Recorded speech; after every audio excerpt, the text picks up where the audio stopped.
Oh, que gozo vou ter quando eu vi meu Senhor, rodeado de grande esplendor. Só para gravar no coração. Irei eu para a linda cidade, Jesus me dará um lugar, com os crentes de todas as idades. A Deus sempre louvar. Glória a Deus. Do céu tenho muitas saudades das glórias que lá hei de ver. Oh, que gozo vou ter quando eu ver meu Senhor, rodeado de grande esplendor.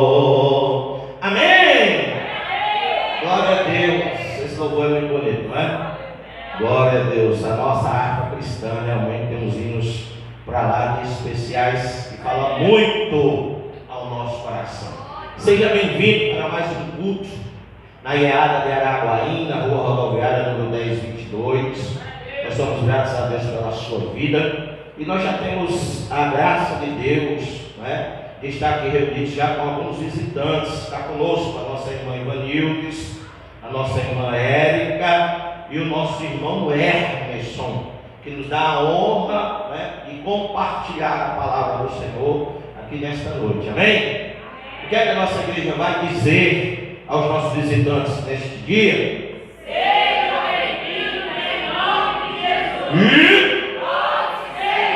Traga mais gente. Essa igreja quer ser uma bênção na sua vida. Essa igreja quer ser uma bênção na sua vida. Bom? Aqui você é príncipe, aqui você é princesa e aqui você tem o direito, não é?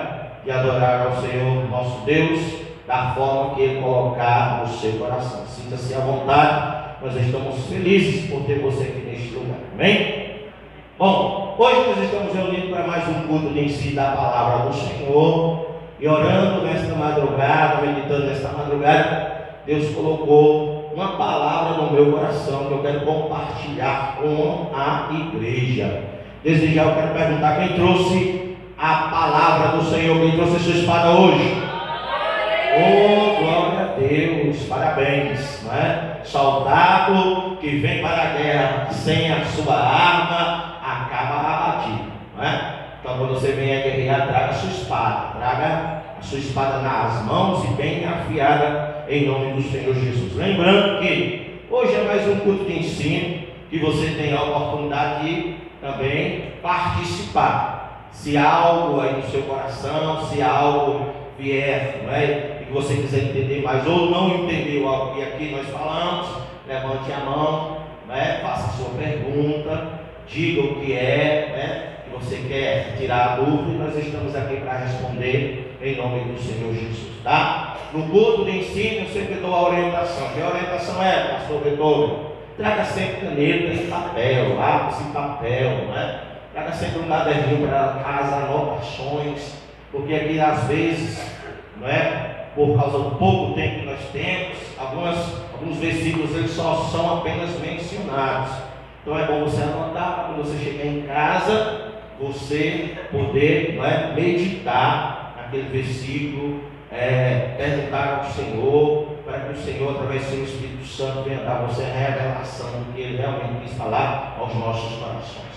Também quero pedir que no culto de ensino, quando você vier, traga, né, a garrafinha de água, né, traga aí algo que você necessita durante o culto, para que você evite estar se levantando, andando. Não é bom se levantar em culto nenhum, não é? Porque tira primeiro o foco, porque quando você se levanta e anda, alguém vai olhar para você, alguém vai tirar os olhos da Bíblia ou da mensagem, os ouvidos da palavra, porque você se movimentou, chamou a atenção, tá? Então, e outra também porque nós temos alguém que nós devemos prestar reverência, não é? Que é o Senhor nosso Deus e o nosso Pai, amém? Glória a Deus por isso. Vamos lá? Hoje o tema que Deus colocou no nosso coração é algo que muitas vezes nós nos perguntamos, mas quase ninguém se propõe a responder. Que é, pastor? O que fazer quando não há nada que eu possa fazer? Não sei se você já se perguntou isso, eu já me perguntei várias vezes, né?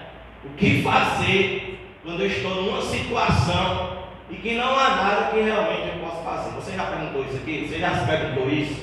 Né? Tem situações que Deus nos coloca, e aí também há situações que nós próprios nos colocamos, que de repente vira tudo de cabeça para baixo, vira um escarcéu, vira uma bagunça, e quando a gente menos percebe, a gente olha, a gente não sabe, a gente não enxerga, a gente não consegue entender qual a saída dessa situação.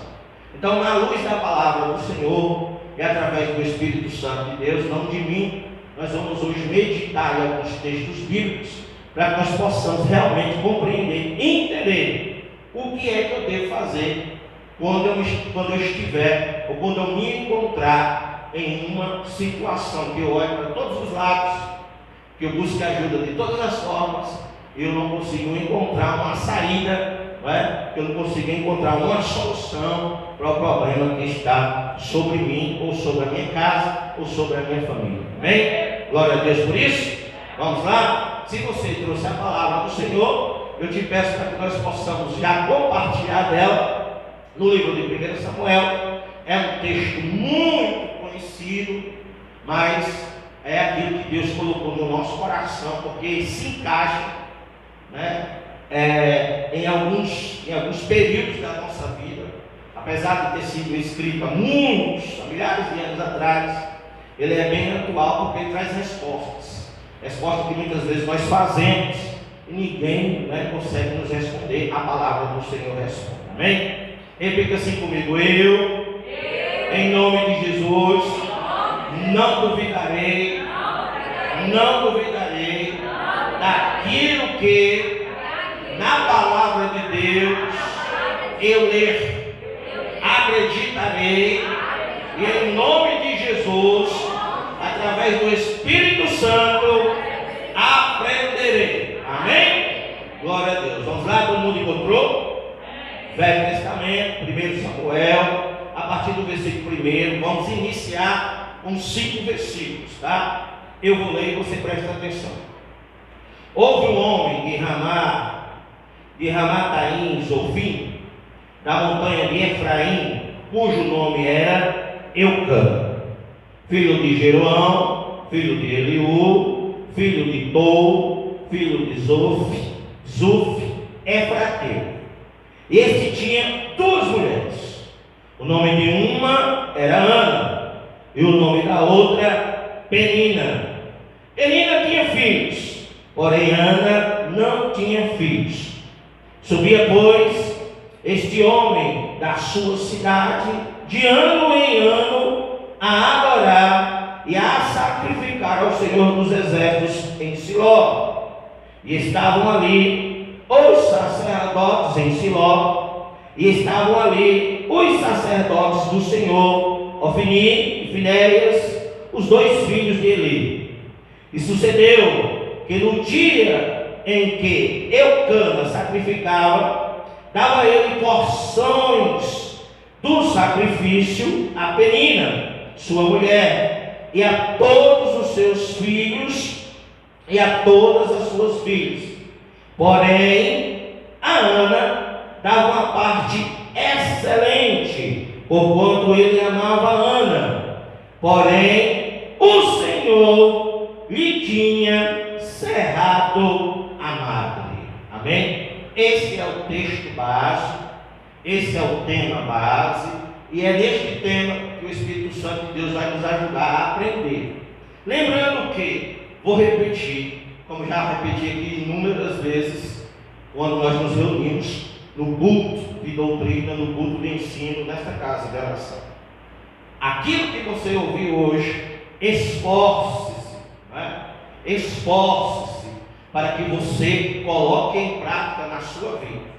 Se você ouvir, se você aprender, se você praticar, com certeza, sem medo de errar. Por quê? Porque nós servimos a um Deus fiel, nós servimos a um Deus que não mente, e nós servimos a um Deus que cumpre a sua palavra. Então, se aquilo que você ouviu hoje, você colocar nas tábuas do seu coração, e você se esforçar para aplicar na sua vida, e em meio aos seus, ou seja, dentro da sua casa, onde você estiver, você será grandemente, extremamente abençoado pela presença do Senhor nas suas vidas, porque isso é uma promessa de Deus para as nossas vidas. Se nós não nos desviarmos, se nós aplicarmos a sua palavra, não é? Nós seremos sempre abençoados pelo Senhor em tudo que fizermos. Amém? Então, sai com essa convicção daqui. Então, vamos lá. Existem alguns momentos em nossas vidas, como eu falei no início, não é? Que tudo fica fora de controle. Né? Tudo fica fora de controle. E nós, na maioria das vezes, ficamos desesperados. Desesperados por quê? Porque essas situações, muitas vezes, são extremas, não é? Que requer posicionamento, que na maioria das vezes, eu não estou disposto a fazer, ou eu não quero fazer, ou, né, é algo que vem obrigatório sobre a minha vida, e eu não tenho uma outra opção. Grave isso. Já vá aí deixando o Espírito Santo e olhe para mim, em nome de Jesus. Pare de olhar para os outros. Você não veio aqui para olhar para os outros, né? Você veio aqui para olhar para telão, para o seu pastor, que é para o Espírito Santo trabalhar na sua vida. Existem situações que nós, na maioria das vezes, não pedimos para estar. E elas podem acontecer por duas coisas. Quais são essas duas coisas, pastor Beethoven? Primeiro, a vontade soberana de Deus. E contra a vontade de Deus, ninguém na face dessa terra ou fora dessa terra, no mundo físico ou no mundo espiritual, que a abranger o todo, né? No mundo físico ou no mundo espiritual, ninguém pode ir contra. Ninguém pode ir contra o Criador de todas as coisas. Ninguém pode ir contra a vontade de Deus. Sempre que alguém se predispõe a ir contra o desejo de Deus, sempre acaba se machucando, sempre acaba tendo perdas terríveis, quando não é morto, quando não perde a sua própria vida. Então, na maioria das vezes, algumas coisas acontecem e nós não entendemos, ou nós não estamos preparados para entender, mas ela continua no controle de Deus. Você crê nessa palavra? Por quê? Porque a palavra do Senhor nos dá essa segurança de que nada foge do controle do Senhor. Há um texto bíblico, há um versículo bíblico, que algum tempo aqui dentro dessa casa de oração, nós o adotamos para nós como tema, né, oficial da nossa igreja. Qual é? Romanos 8, 28, parte A, que diz: Todas as coisas cooperam para o bem daqueles que amam a Deus. Todas as coisas cooperam para o bem daqueles que amam a Deus. Então são todas as coisas. O problema é que na maioria das vezes nós achamos que só são as coisas boas, mas nem sempre é, tá? Mas o que nós temos que ter convicção e acreditar é que ela sendo boa ou ela sendo ruim, ela vai cooperar para o meu bem. Muitas vezes eu não estou compreendendo no momento, muitas vezes eu não estou nem aceitando no momento, mas ao passar do tempo, ao passar dos anos, aquelas coisas que te afligiram, aquelas coisas que te atormentaram, aquelas coisas que pelejaram contra você, te machucou, te feriu, você vai olhar para trás e ela não vai fazer sentido mais nenhum. Por quê? Porque você vai ter tomado para a sua vida a consciência, vai ter amadurecido através do Espírito Santo de Deus e realmente vai compreender o que esse versículo quer dizer. Que as coisas boas ou ruins, querendo ela ou não, ela vai ter que cooperar para a minha vida. Amém? Você aprendeu isso aí? Grave nas tábuas do seu coração, né? E isso nos frustra muitas vezes. Por quê? Porque quando as situações fogem do controle, nós costumamos ficar perdidos, porque na maioria das vezes, né, eu até coloquei aqui no slide, por quê, né? Porque na maioria das vezes eu acho que eu tenho o controle de tudo, e na realidade nenhum de nós tem o controle de nada. Guarde isso também aí, né, no seu pensamento, nos seus sentimentos, no seu interior. Nós não temos o controle de nada. E esse texto bíblico no qual nós escolhemos em 1 Samuel, que fala do sofrimento, né, e da tristeza que passou Ana através da sua amada Serrada, e a palavra, né, que Serrada, nós entendemos, há traduções que nos faz compreender melhor porque ela é estéril, e ela não entendeu porque ela é estéril, e lendo nós vemos, e há a revelação já no texto bíblico, que ela é estéril porque era a vontade de Deus para a sua vida. Então, nesta frase, deste entendimento, nós já podemos compreender que muitas vezes as coisas fogem do controle, porque nós achamos que somos nós que temos o controle de todas as coisas. Eu falei agora há pouco que chegará um tempo, não é? Que aquilo que te aflige hoje, quando você lá na frente olhar para trás, você vai entender o porquê. Você vai, não é, até louvar o Senhor por causa de certas coisas que aconteceram que no momento você não aceitava. Ana é uma que dá essas explicações também no livro de 1 Samuel, no capítulo de número 2, a partir do versículo de número 9, que é um dos cânticos mais bonitos, não é, da Bíblia Sagrada. É um dos salmos mais bonitos da Bíblia Sagrada. Não se espante, os salmos, eles estão, não é, dispostos, compartilhados em vários manuscritos da palavra do Senhor. Há alguns que são organizados, né, que são os 150 salmos que nós conhecemos no Velho Testamento, tá? Mas há vários salmos espalhados, né, pelos heróis da fé na palavra do Senhor, tanto do Velho como do Novo Testamento. A adoração. Todas as vezes que você vê alguém adorando ao Senhor através de palavra na Bíblia Sagrada, você pode compreender que aquilo ali é um cântico, que aquilo ali é um salmo, que aquilo ali é uma adoração, tá, a Deus, né? E a pessoa está prestando porque ela reconhece, né, o poder de Deus sobre a sua vida.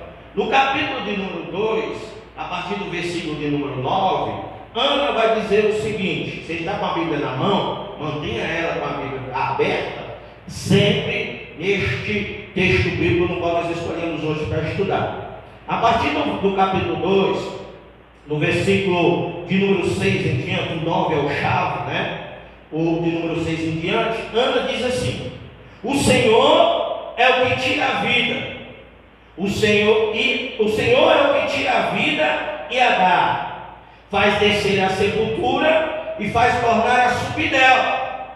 O Senhor empobrece e enriquece, abaixa e também exalta, levanta o pobre do pó e desde o esterco exalta o necessitado, para fazer assentar-se entre os príncipes, para fazer herdar o trono de glória, porque do Senhor são os alicerces da terra, e assentou sobre eles o mundo. Os pés dos seus santos guardará, porém os ímpios ficarão mudos nas trevas, porque o homem não prevalecerá pela força. Então aí nós temos uma compreensão, um entendimento daquilo que nós estamos falando aqui. Anos depois, tempo depois, o texto contido no primeiro capítulo de Samuel, do sofrimento de Ana, já tinha sido superado de um capítulo para o outro, não é? Logicamente há um período de tempo aí que nós entendemos que aconteceu, mas o que eu quero que você grave, que você aprenda, é que hoje o que te faz sofrer lá na frente, se você continuar nos caminhos do Senhor, obedecendo, mesmo que doa, que machuque, e tomando decisões que você não quer tomar, você vai compreender que aquilo cooperou, querendo ou não, para o seu bem. Amém? Só basta apenas você se manter, né, na presença, no foco e no caminho, que não é fácil, mas não é impossível, tá? O próprio Jesus disse que eu venci o mundo, e através dele, né, nós também poderemos vencer, porque ele falou que ele estaria conosco, ele não nos deixaria sozinhos em todos os momentos das nossas vidas, né? Ele nos aliviaria do nosso peso. O problema é que na maioria das vezes, irmãos, irmãs, nós só buscamos o Senhor quando as coisas não têm mais jeito. Nós só recorremos a Deus quando as coisas já estão, não é, agravadas demais, quando muitas coisas já foram proferidas, muitas palavras já foram ditas, muitos erros já foram cometidos, e aí nós caímos, né, na lei, né, da semeadura, porque da lei da semeadura ninguém escapa. Preste atenção no que eu vou lhe dizer, vocês sonolentos de Jesus, que já está aí fechando os olhos, né? Preste atenção no que eu vou dizer. O seu sim hoje pode fazer grande diferença amanhã. O seu não hoje também pode fazer grande diferença amanhã. O modo como você trata as pessoas hoje será o modo como você será tratado amanhã. O bem que você faz hoje será o bem que você receberá amanhã.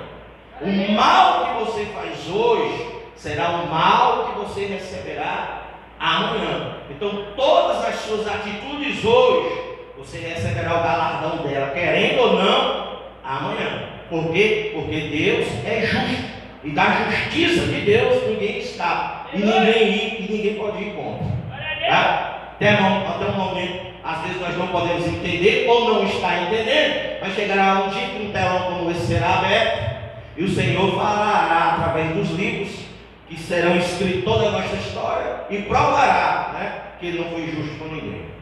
Amém? Você está conseguindo compreender? Já há alguma pergunta? Não? Que bom, glória a Deus. Então, nós entendemos que na realidade nós não temos o controle de nada, tá? Para ficar aí nas suas anotações, anote 1 Samuel, capítulo número 2, versículo do 6 ao 9, que é o cântico de vitória de Ana, depois que ela entende, né, que é o Senhor que tem o controle de todas as coisas, e nenhum de nós pode vencer, né, através da nossa própria força, e nem com força, tá? Se não for a vontade do Senhor, se não for a vontade soberana do Senhor.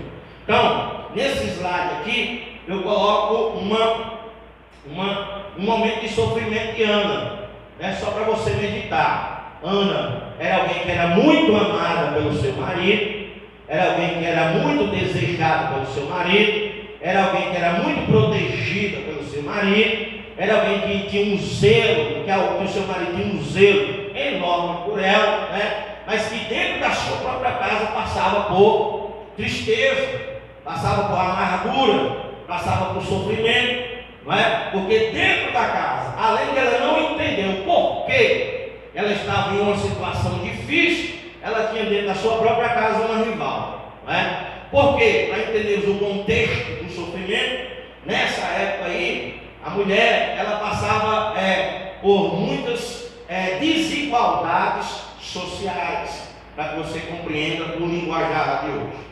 A mulher, ela era praticamente adquirida como um bem, ela não tinha valor, né, como as mulheres hoje têm valor diante do Senhor e diante da sociedade.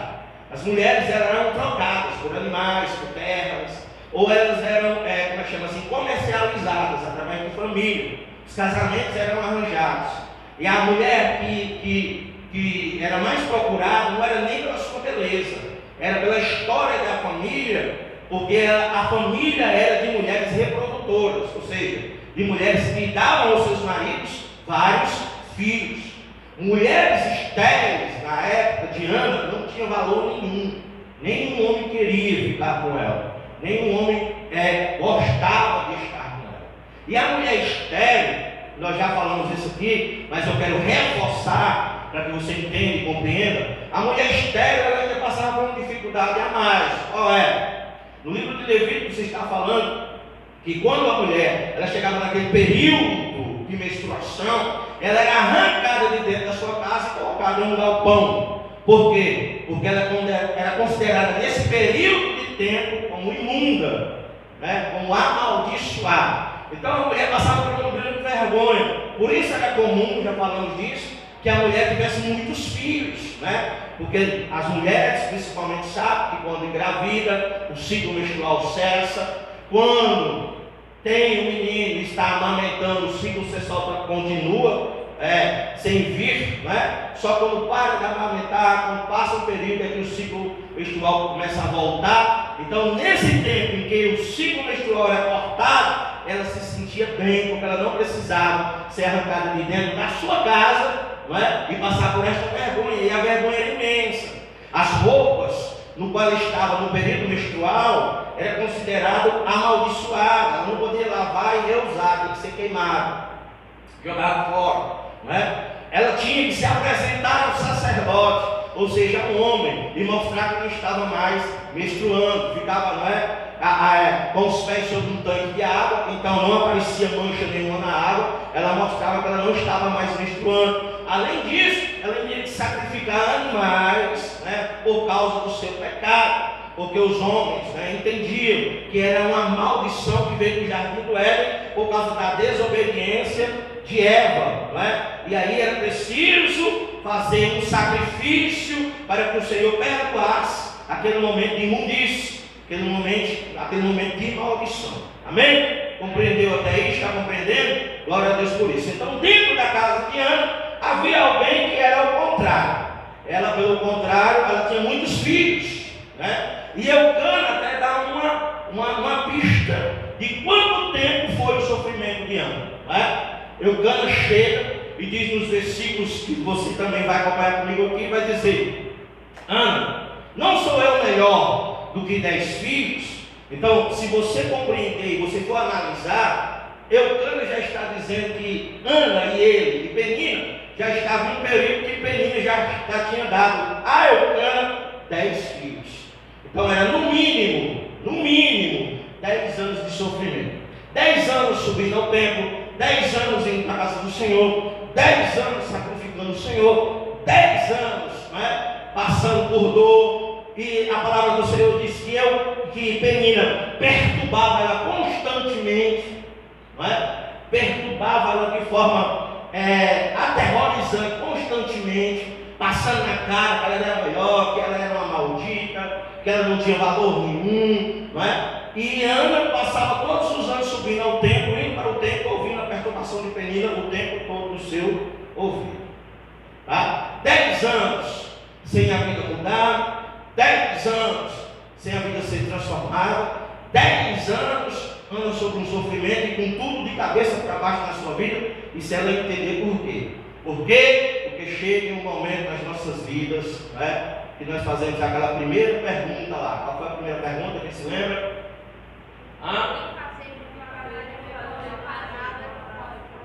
Não é? O que fazer quando não há nada que eu possa fazer? Né? Neste momento de sofrimento repetido, de 10 anos, dentro da mesma casa, vivendo na mesma família, vivendo com as mesmas pessoas, com certeza Ana fez essa pergunta várias vezes, a si própria, aos alguns, né, que ela tinha intimidade, e ao próprio Deus. Né? E é isso que nós estamos querendo entender e responder hoje à luz da palavra do Senhor para as nossas vidas. Amém? Glória a Deus por isso. Então vamos lá, para compreendermos o contexto, o porquê essas coisas acontecem, não é? Porque nós passamos por algum sofrimento e não entendemos o porquê. Nesse texto, nós já podemos ter a pista, né? O entendimento, o esclarecimento de o porquê algumas coisas acontecem na nossa vida. Vamos lá. Porém, a Ana dava uma parte excelente, porque amava a Ana, embora O Senhor lhe tivesse amado.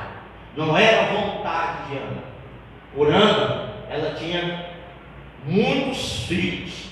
Por Ana, ela tinha, né, dado ao seu esposo amado, que a amava tanto, muitos filhos. Mas é como eu digo a você, tem coisas que não é a nossa vontade, é a vontade de Deus. Em alguns momentos das nossas vidas nós não compreendemos. E tudo vai combinar, tudo vai vir contra, e tudo vai tentar nos influenciar para nós culparmos Deus, sairmos da presença de Deus, deixarmos Deus. Por quê? Porque nós só conseguimos vivenciar o hoje, nós não conseguimos nem sequer imaginar o amanhã, né? Você pode até planejar, as mulheres gostam muito disso, né? Amanhã, às vezes a mulher está de noite aqui conversando conosco, mas ela já está pensando o que ela vai fazer no almoço amanhã, não é? Na casa que ela precisa, a roupa que ela precisa lavar, né? Mas nós devemos entender e compreender que até isso está fora do nosso controle.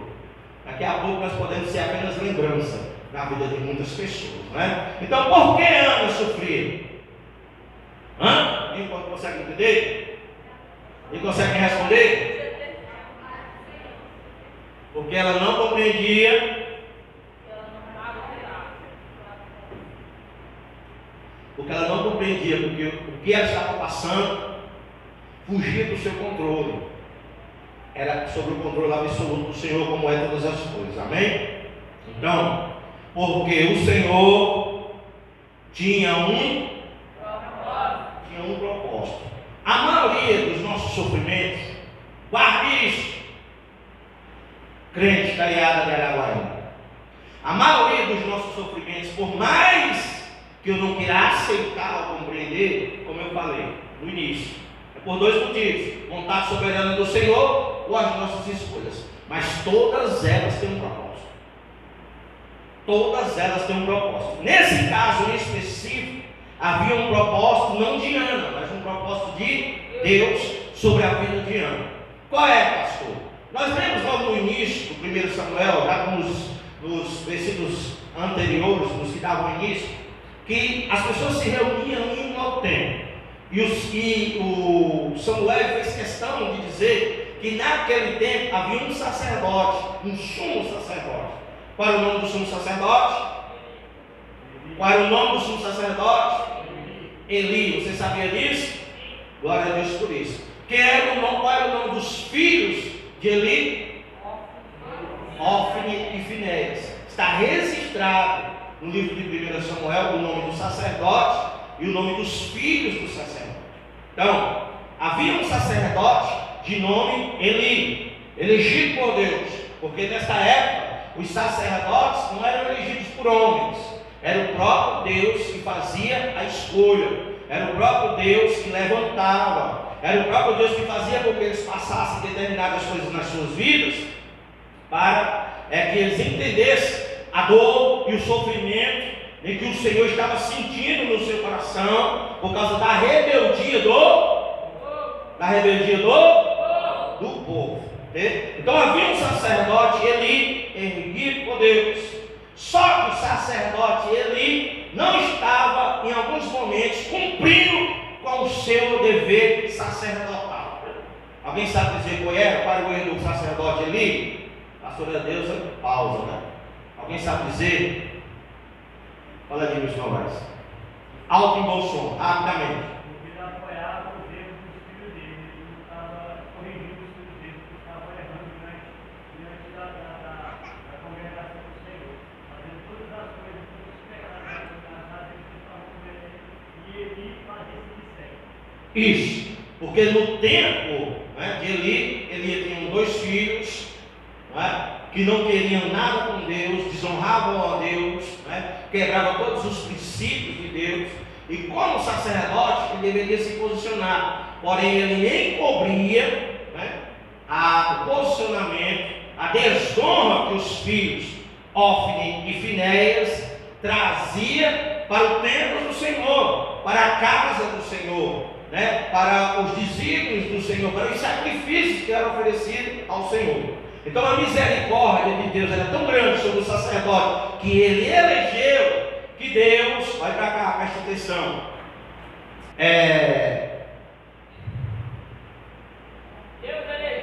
Deus era tão misericordioso na vida de Eli, que Deus estava dando um tempo, olha para cá, pelo amor de Deus, estava dando um tempo para que o sacerdote se posicionasse. Aprenda isso. Muitas vezes a resposta não vem, muitas vezes o sofrimento se alonga. Guarde isso, vou repetir. Muitas vezes a resposta não vem, o sofrimento se alonga, porque a misericórdia de Deus está te alcançando. Deus está dando um tempo para que você corrija as coisas que é necessário corrigir. Você ouviu isso aí em algo bom som? Precisa repetir? Não é? Muitas vezes, vou repetir assim mesmo, muitas vezes a resposta não vem, o sofrimento se alonga, porque Deus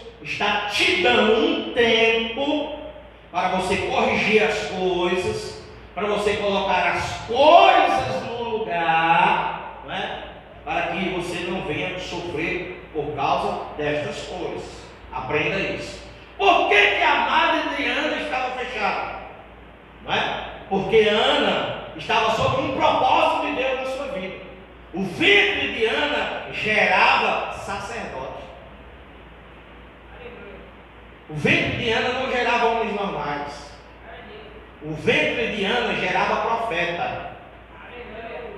O ventre de Ana gerava homem de Deus. O ventre de Ana era diferente.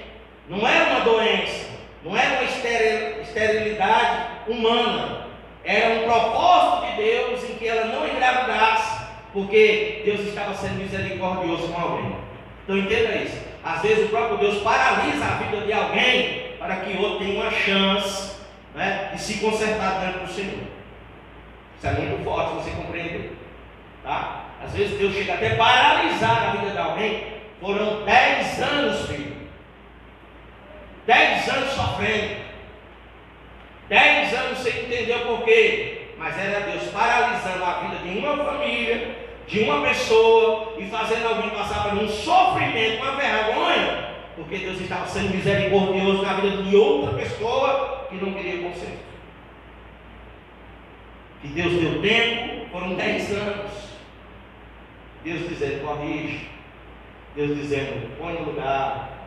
Deus dizendo, não faz assim.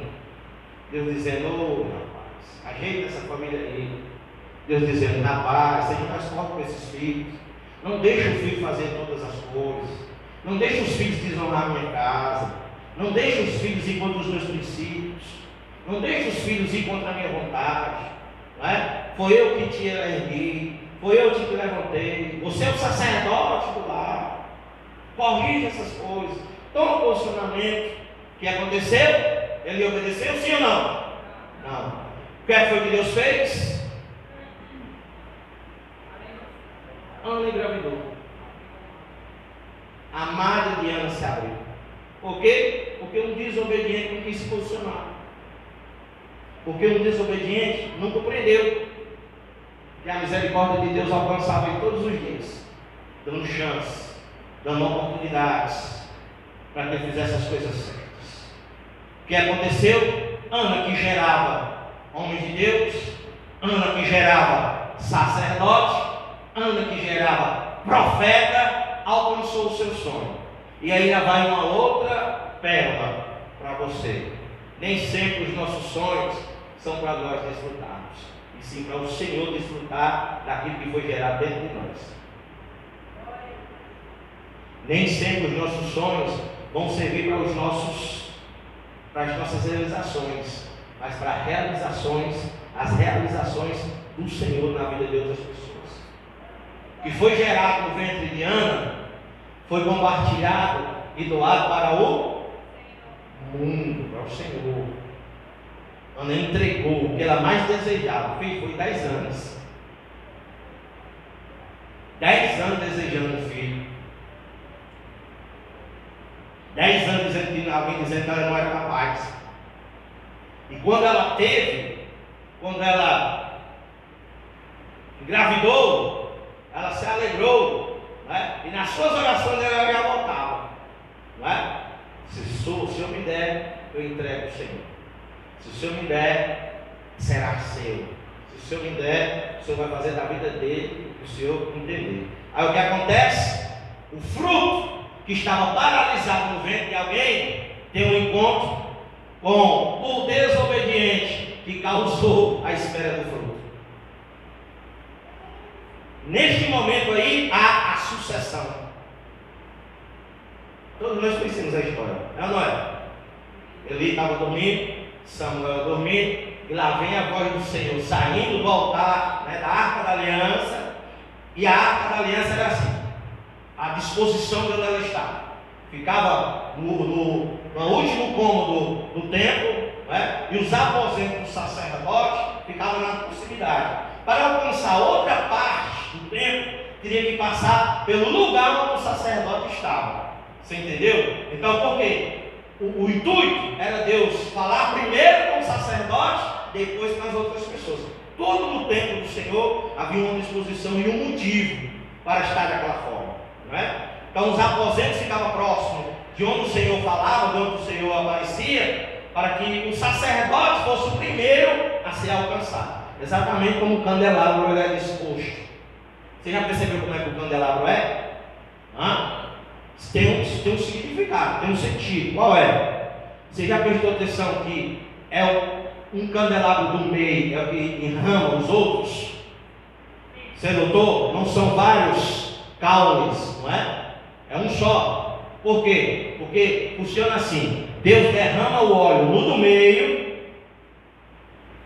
que significa o sacerdote, o anjo, o pastor, o bispo. Deus derrama no do meio o óleo, e o óleo que está no do meio enche os demais ramos. Quando enche os demais ramos, só é preciso tocar fogo, que o fogo pega, porque o óleo já está compartilhado. Você compreendeu isso aí? Então, o normal era a palavra ter chegado primeiro a Samuel, mas a palavra passou por Samuel porque Samuel estava sendo destituído do seu cargo. Estava sendo substituído. Eli, eu estou dizendo, obrigado, meu. Porque Eli estava sendo destituído do seu cargo. Tinha perdido todos os privilégios. E outra coisa triste é o homem perder os privilégios por causa da desobediência. Fazer até uma pausa para você respirar.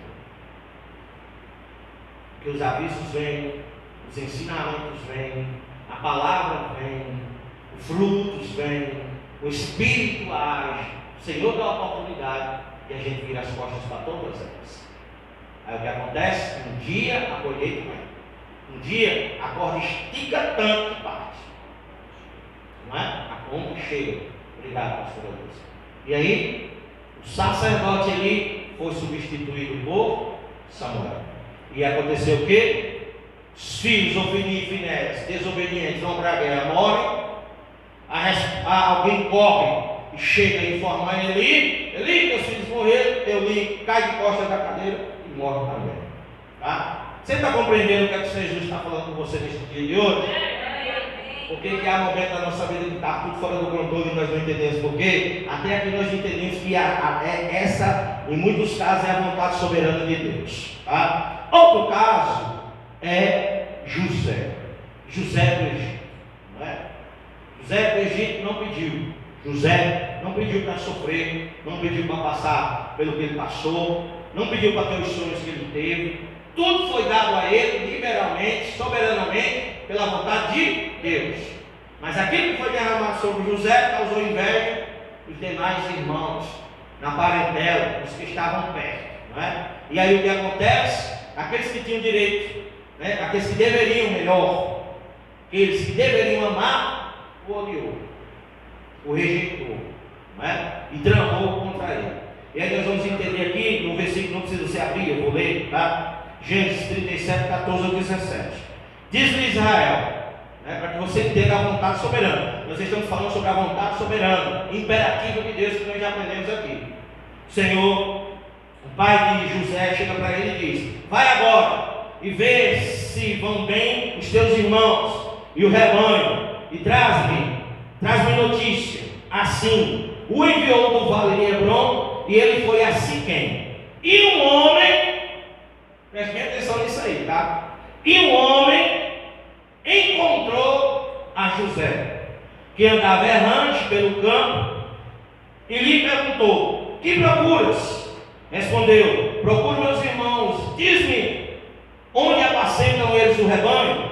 E disse-lhe o homem: foram-se daqui, pois ouviu-os dizer, vamos adotando. Então seguiu José atrás dos irmãos e o achou em... Você conhece a história, estou dando apenas uma pincelada. Aqui nós encontramos duas curiosidades. Qual são elas? Vou voltar lá, quero estar no slide seguinte, para que você entenda. Quais são elas? No versículo 15 que diz: e um homem encontrou a José, que andava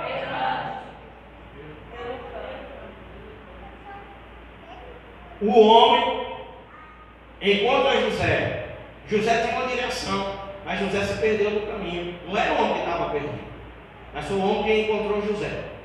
Estudando mais lá para frente, aí eu sigo só para adiantar, né? Mais lá para frente, hoje eu tenho analisado no Instituto Bíblico de Israel, lá tem os comentários judaicos.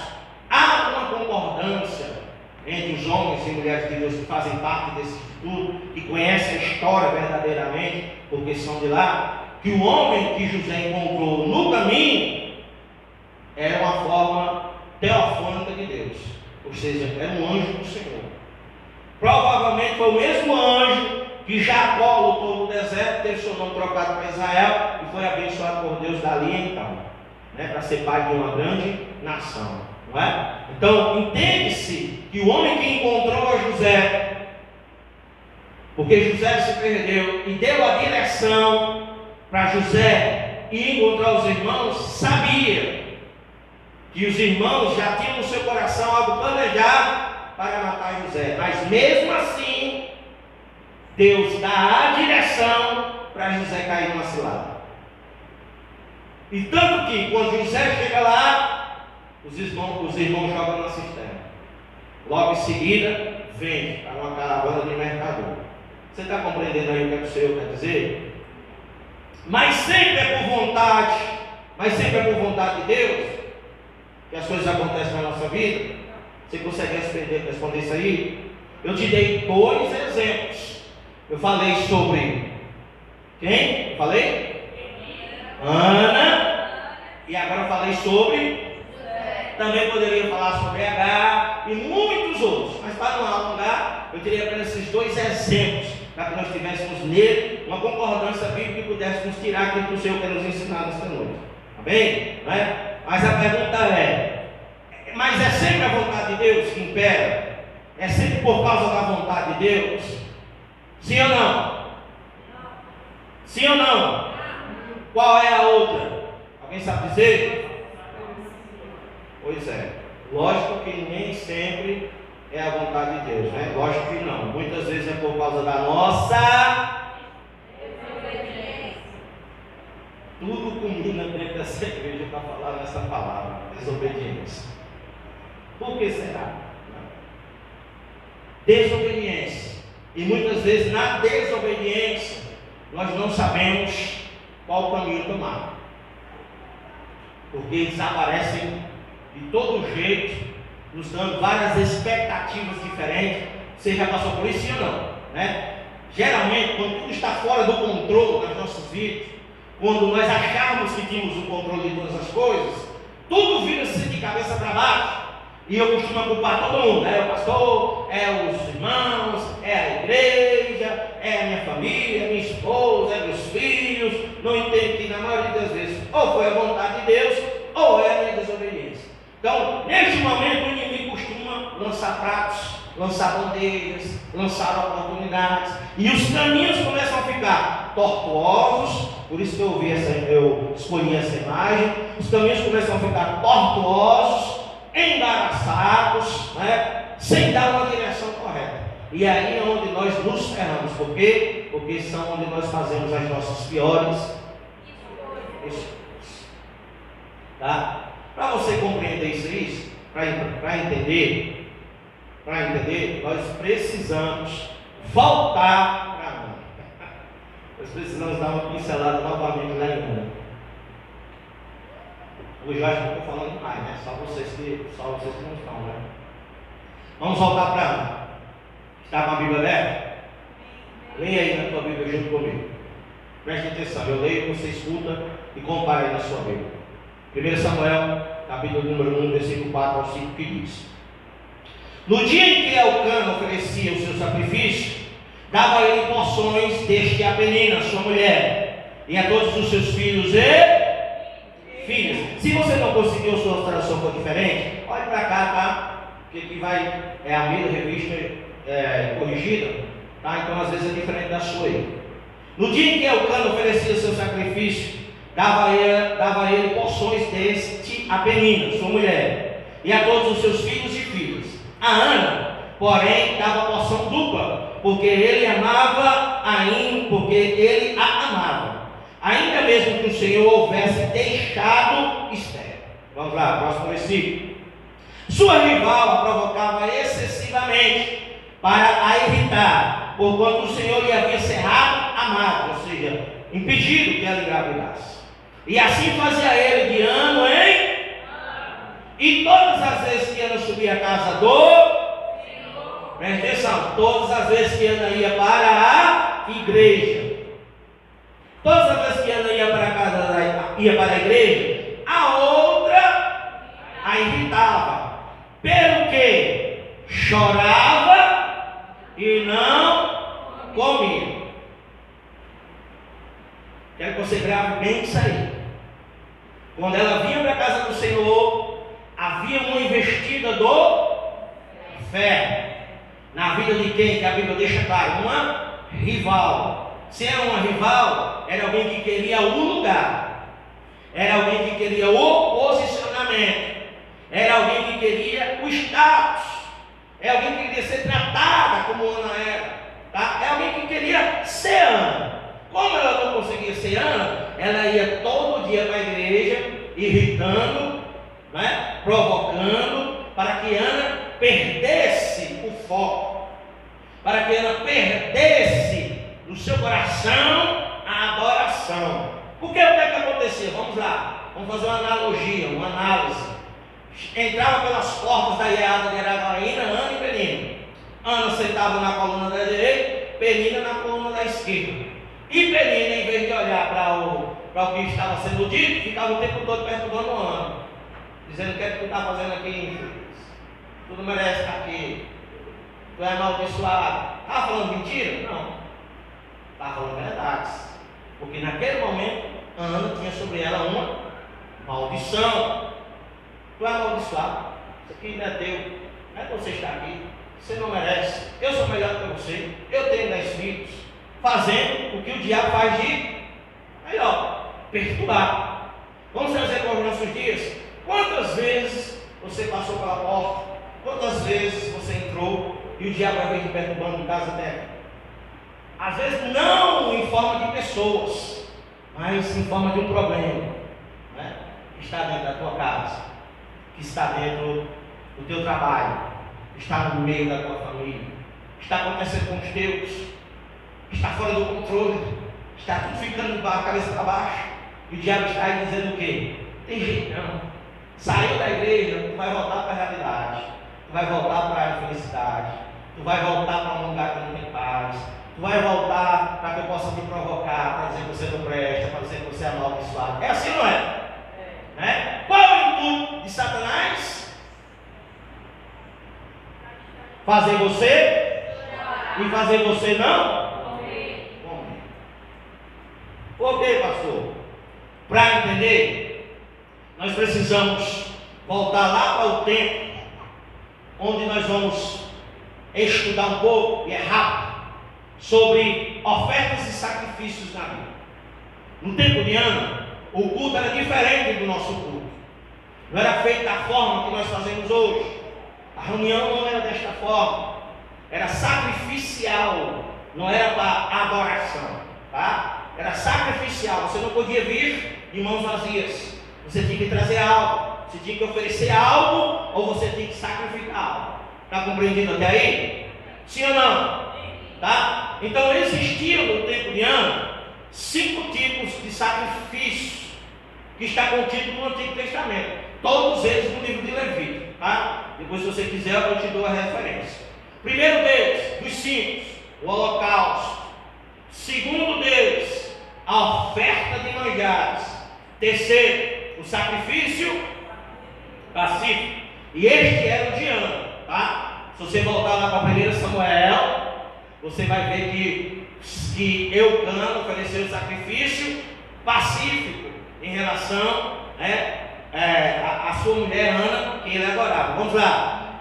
Quarto tipo de oferta, né, de sacrifício: oferta pelos pecados. Quinto e último, oferta pela culpa, tá? A oferta de Eucana para Ana foi a terceira, sacrifício pacífico, como eu já falei. Vamos lá. Para você entender aquilo que eu quis falar através do versículo que fala que Ana só chorava e não comia. O sacrifício pacífico se oferecia a um animal imaculado do rebanho do adorador, ou vários grãos ou pães. Este era um sacrifício de ação de graças e comunhão, seguido por uma refeição compartilhada. Vou desenhar.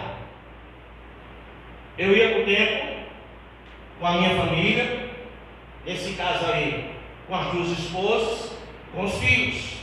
Chegando lá, eu já tinha a obrigação de levar um animal para cada um, não era para todos, um só para todos, era um da cada, né? E este animal precisaria ser perfeito, sem mancha nenhuma e sem deficiência.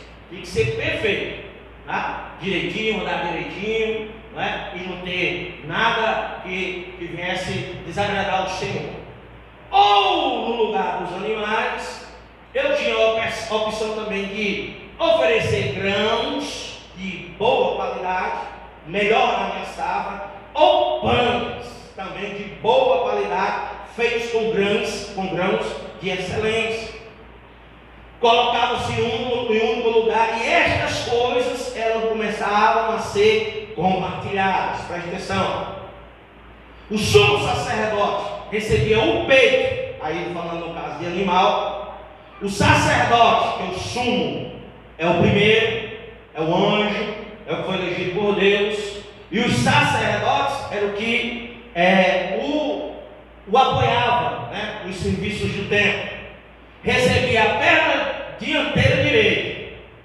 Esses pedaços, esses pedaços da oferta eram chamados de ofertas movidas. Por quê, pastor? Porque elas eram levantadas sobre o altar durante a cerimônia.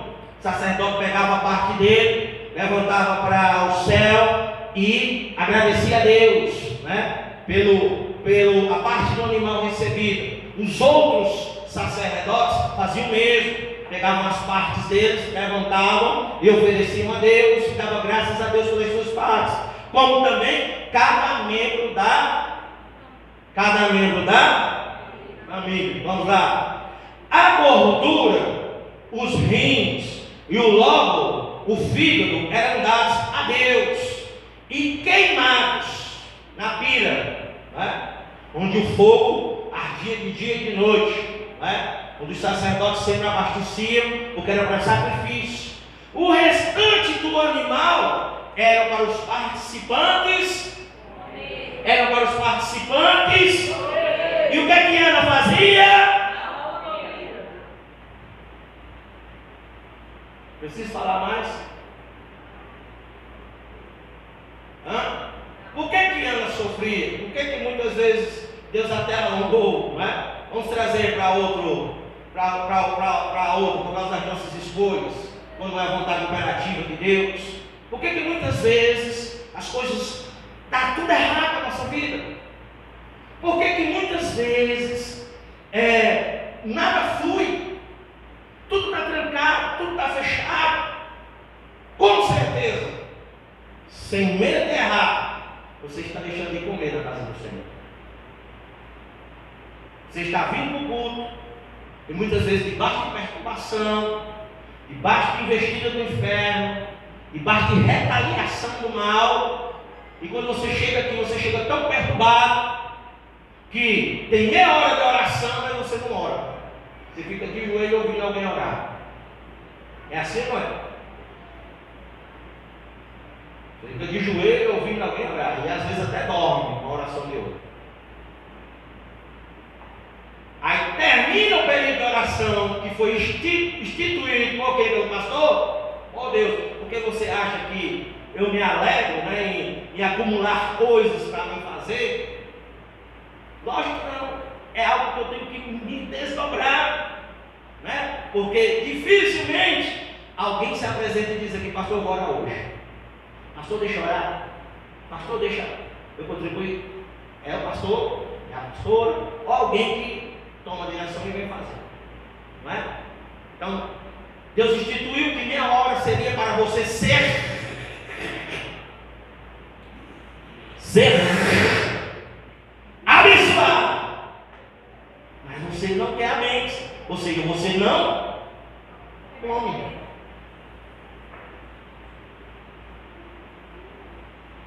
Você vem, porque o pastor disse que você seria abençoado.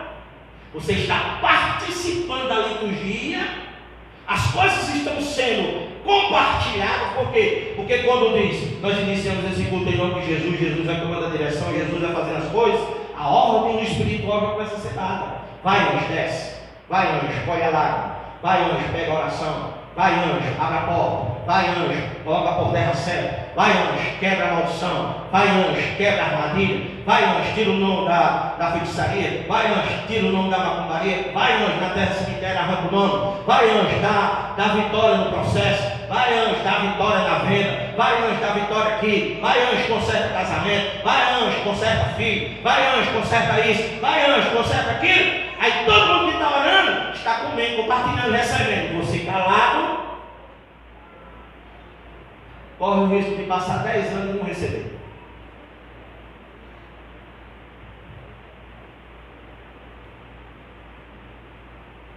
É por isso que eu pulo, rogo, tomo na mesa, quebro o copo, mas eu quero é que Deus me veja.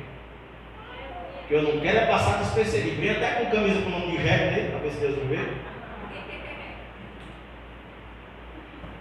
Eu quero que Deus me veja. Por quê? O que foi que Bartimeu fez para receber a bênção?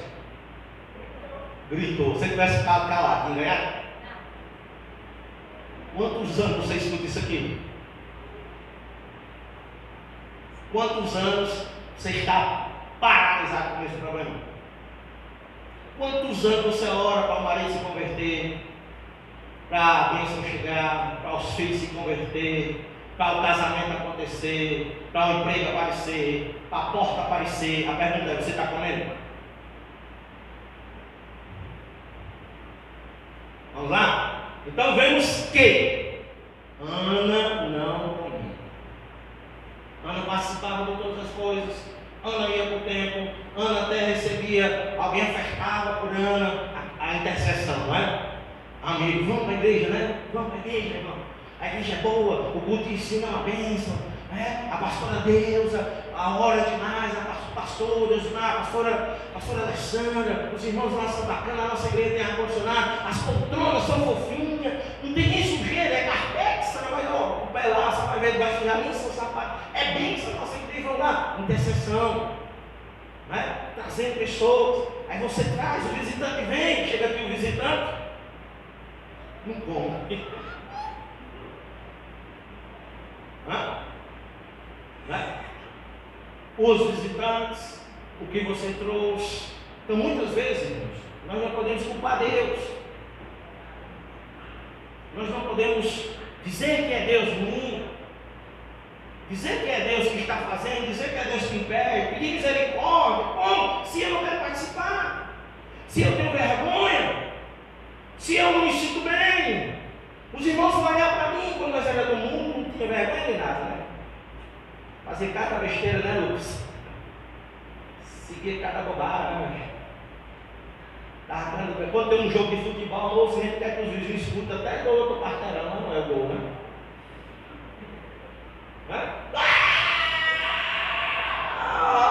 Do Flamengo! 10-0 em cima do Palmeiras! Aí manda do grupo, aí liga 10-0, 5-0, manda bem muita coisa no grupo, mas na igreja.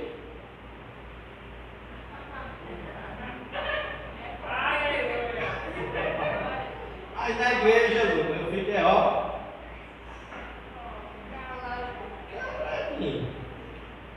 Ou seja, Ana não participava do. Quer saber como tudo mudou? Vamos lá. 1 Samuel 1:8-18. Que diz? Então, Eucana, seu marido, lhe disse: Ana, por que tu choras? Por que não comes? Por que está mal o teu coração? sou eu melhor do que 10 filhos? Então Ana se levantou, depois que comera e bebera em Siló, e Eli, o sacerdote, estava sentado numa cadeira junto a um pilar do templo do Senhor. Ela, pois, com amargura de alma, orou ao Senhor, chorou abundantemente, voltou um voto dizendo: Senhor dos exércitos, se benignamente atentares para a aflição da tua serva, e de mim lembrares, e da tua serva te não esqueceres, mas a tua serva deres um filho varão ao Senhor, eu darei por todos os dias da sua vida, e sobre a sua cabeça não passará navalha, ou seja, nascereiro de nascimento. E sucedeu que, perseverando ela em orar perante o Senhor, ou seja, Ana não só comeu, bebeu, como começou a orar, não é?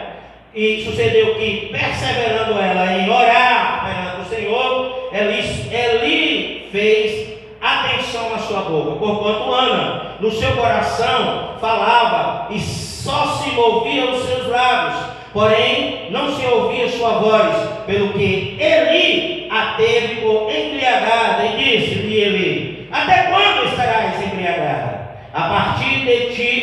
Aparta de ti o teu vinho. Porém Ana respondeu e disse: não, Senhor meu, eu sou uma mulher atribulada de espírito, nem vinho nem bebida forte tenho bebido, porém tenho derramado minha alma perante o Senhor. Não tenha, pois, a tua serva por filho de Belial, porque da multidão dos meus cuidados e do meu desgosto tenho falado até agora. Então respondeu Eli e disse: vai em paz, e o Deus de Israel te conceda a tua petição que lhe pedistes. Aí presta atenção. E disse ela: ache a tua serva graça em teus olhos. Assim a mulher se foi seu caminho e comeu, e o seu semblante já não era triste, porque quem vem para a casa do Senhor e participa do culto se alegra. Não há tristeza que resiste, não há mal que se consiga dominar, porque você está dentro de um lugar que é consagrado ao Senhor para mudar a sua vida.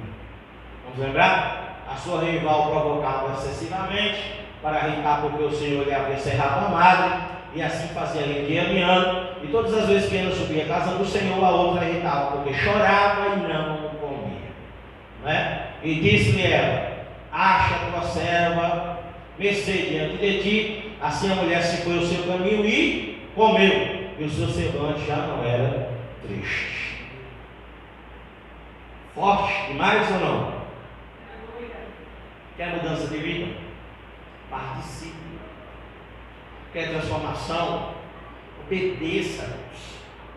Não tem como nós sermos abençoados se nós não cumprirmos com aquilo que Deus determina para as nossas vidas. Se não houver mudança de vida, não há conversão verdadeiramente. Não tem como a pessoa dizer que é cristão, que é servo, que é de Deus, se a sua boca não é santa, se o seu andar não é santo, se as suas vestes não são santas, se as suas ações não são santas. Está aí explodindo nas redes sociais um vídeo, no TikTok, no Facebook, no Instagram, de uma mulher ministrando no altar do Senhor, e de repente ela solta um palavrão, moço. Um palavrão, que aí todo mundo compartilhou, só esse pedaço, não é? A pessoa não tem como dizer que é certo, não tem como dizer que é santo, não tem como dizer, não é, que está no centro da vontade do Senhor, se a sua vida não demonstrar isso. Paulo diz que é impossível que a gente não se meta em contenda, né, em brigas e em contendas, né? Ou seja, isso não quer dizer que mesmo com santidade, mesmo com devoção, mesmo com adoração ao Senhor, em alguns momentos nós não venhamos a passar até por algumas discussões, mas até nesse momento a gente tem que manter, né, como se diz assim, deixar que o Senhor esteja dominando a nossa carne, a gente não fazer besteira, a gente não dizer o que não se deve ser dito.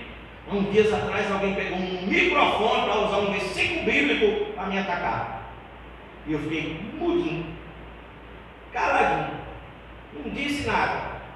No final das coisas, as pessoas vieram e foi conversar conosco, perguntar onde é a igreja, dizer que nos visitar, que nós chamávamos, que eles queriam vir nos conhecer melhor. Por quê? Testemunho, irmão.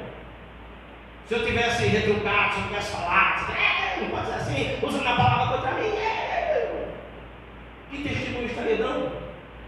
Não é? Que testemunho eu estaria prestando para o mundo e para aqueles que me veem, para aqueles que estão comigo? Então nós temos que pensar, eu estou aqui na casa do Senhor, eu estou.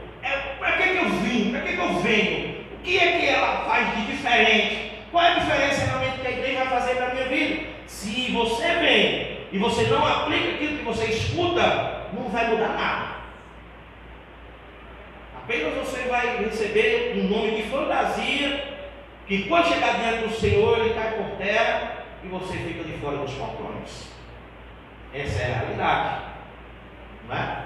É crente de verdade, se comporta como crente, age dentro da tua casa como crente, seja o sacerdote da sua igreja, compartilhe realmente da liturgia, faça parte da liturgia, obedeça a Deus. Não é só em vir ao culto, não, em todas as áreas. Não é? Seja cooperador, porque tem muita gente também que vem, compartilha, mas não coopera. Né? E há uma escritura que eu esqueci agora, como a gente é obrigado a saber de tudo, né? Algumas coisas a gente esquece, que diz: se eu tropeçar em apenas um dos mandamentos, todos os outros perdem o seu valor. Né? Então eu tenho que ser vigilante para manter, como se diz assim, um nível diferenciado. Né? Eu tenho que tentar cumprir com todas as coisas. Não adianta eu entrar ali e eu ter cara de crente, rosto de crente, Bíblia de crente, postura de crente, mas quando eu abro a boca, dá para perceber que eu não sou crente. Não é?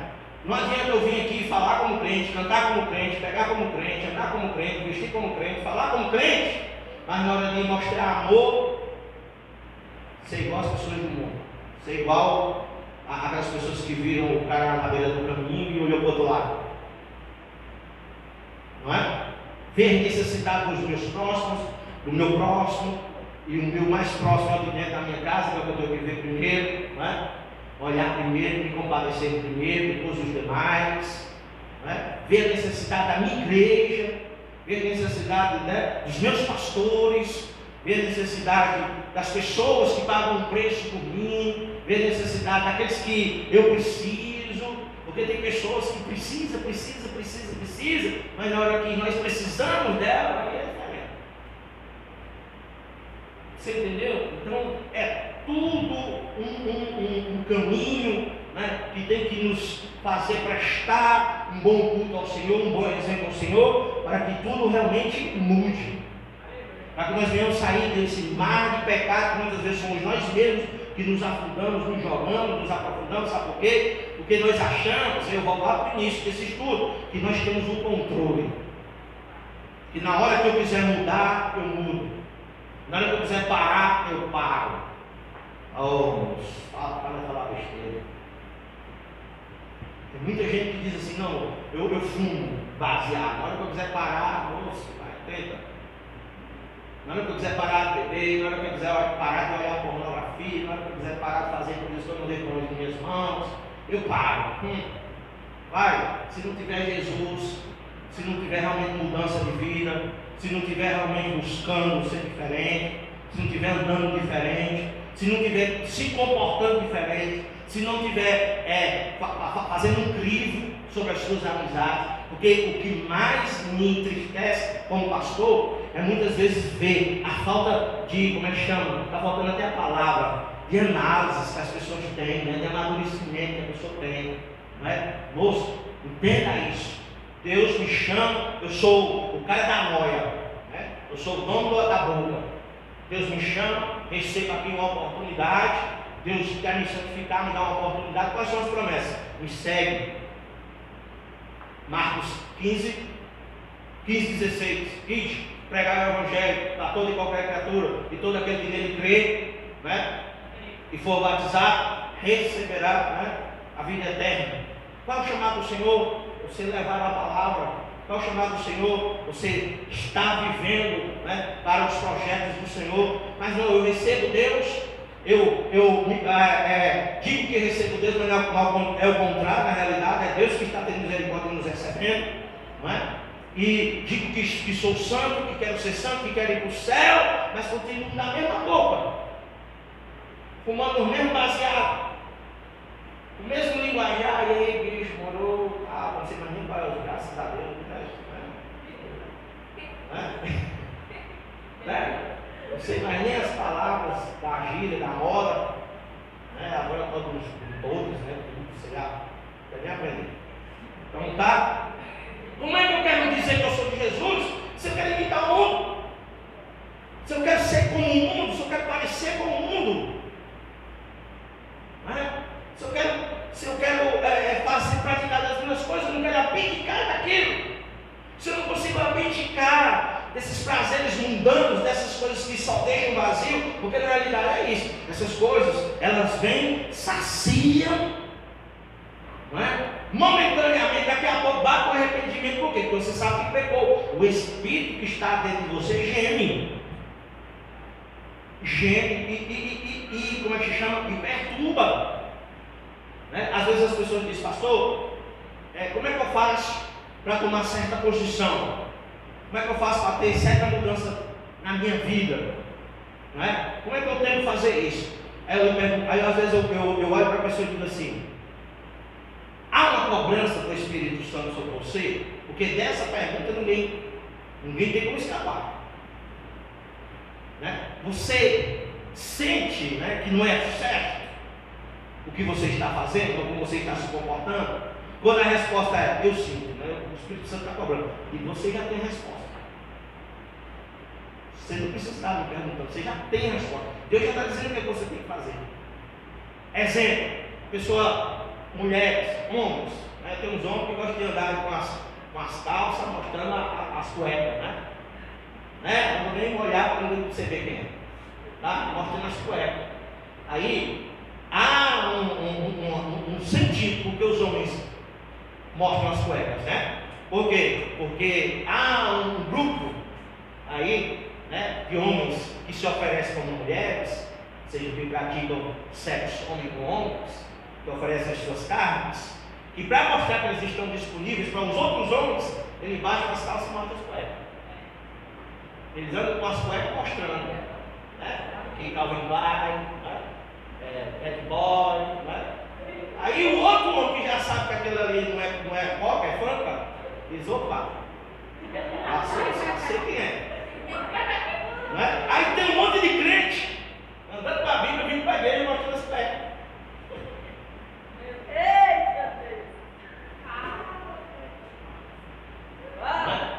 Você não notou? Mas quando realmente se converte, a primeira coisa que o Espírito Santo vai fazer é incomodar. Você está errado, só com as calças aí.